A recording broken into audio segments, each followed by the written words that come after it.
প্রিয় দর্শক, সবাইকে শুভেচ্ছা ও স্বাগতম। আরও একটি ভয়ঙ্কর তথ্য আমরা পেলাম ভারতীয় ইন্টেলিজেন্সের মাধ্যমে।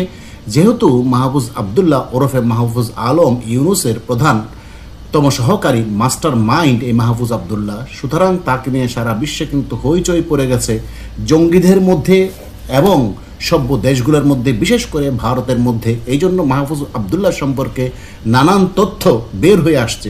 তাহলে আমরা একটু দেখি সেই রিপোর্টে কি আছে।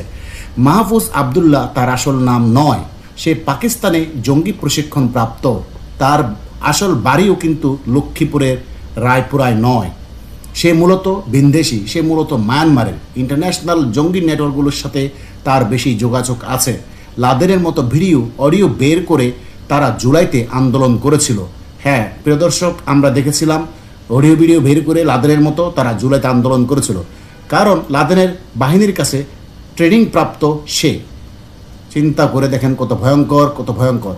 আর তারেক জিয়ার পৃষ্ঠপোষকতায় সে দেশে 2002 সালে লাদেনের বাহিনী হিজবুল্লাহ তৈরি করেছিল। আর দেশে বর্তমান হিজবুল্লাহর তথা হিজবুত তাহরির দ্বিতীয় জঙ্গি ব্যাচের সর্দার হচ্ছে এই মাহফুজ। এই জন্য স্পষ্ট করে দেখবেন সে তারেক জিয়াকে নিয়ে কোনো কথা বলে না। তার ক্ষোভ দেশের স্বাধীনতা 1971 সাল বঙ্গবন্ধু আওয়ামী লীগকে নিয়েই। সে Abdullah bin Mahfuz, Osama bin Laden, Abdullah bin Mahfuz, তারপরে কি মাহফুজ আবদুল্লাহ, মাহফুজ আলম, মাহফুজ আবদুল্লাহ ইত্যাদি নামে তার কাজ চালিয়ে আসছে। ইউনুসের সাথে তার সম্পর্কের মূলত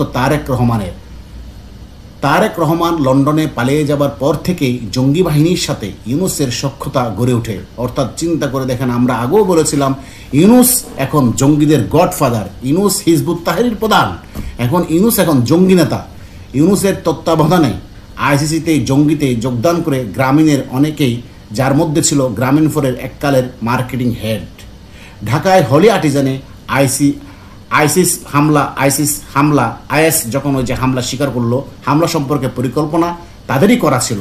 হলি আর্টিজান এটা কিন্তু আইএস কিন্তু তাদের ওয়েবসাইটে ডিক্লার দিয়েছিল, আপনারা দেখেছিলেন, তাদেরই পরিকল্পনা ছিল। তারা সফল বলে দাবি করেছিল পত্রিকায়, যদিও অনেকের বিশ্বাস করতে চায় নাই, উড়িয়ে দিয়েছিল। কিন্তু আজ দেখেন হলি আর্টিজানের ঘটনার সাথে যে আইএসের সম্পর্ক ছিল সেটা কিন্তু এখন স্পষ্ট বোঝা যাচ্ছে। এর সাথে যোগ ছিল মাহফুজ আবদুল্লাহ। দেখেন এই মাহফুজ কিন্তু হলি আর্টিজান ঘটনা হামলার সাথে জড়িত ছিল। আমরা এর আগের ভিডিওতেও বলেছিলাম একটা সূত্রের প্রেক্ষিতে। ঢাকার হলি আর্টিজান থেকে জীবন লুকিয়ে পালিয়ে যাওয়া একমাত্র জঙ্গি এই মাহফুজ। হলি আর্টিজান সহ দেশের প্রায় সব কয়টি জঙ্গি হামলায় মাহফুজের ঘনিষ্ঠ আরেক সহচর ছিল খোমেনি এহসান, যদিও এটা তার ভুয়া নাম। খোমেনি এহসান নামে আরেকজন ছিল গোয়েন্দা লিস্টের নাম। হলি আর্টিজানে হামলার সময় দেশে থেকেই এই হামলার যাবতীয় লজিস্টিক সাপোর্টের কাজে ছিল এই খোমেনি এহসান।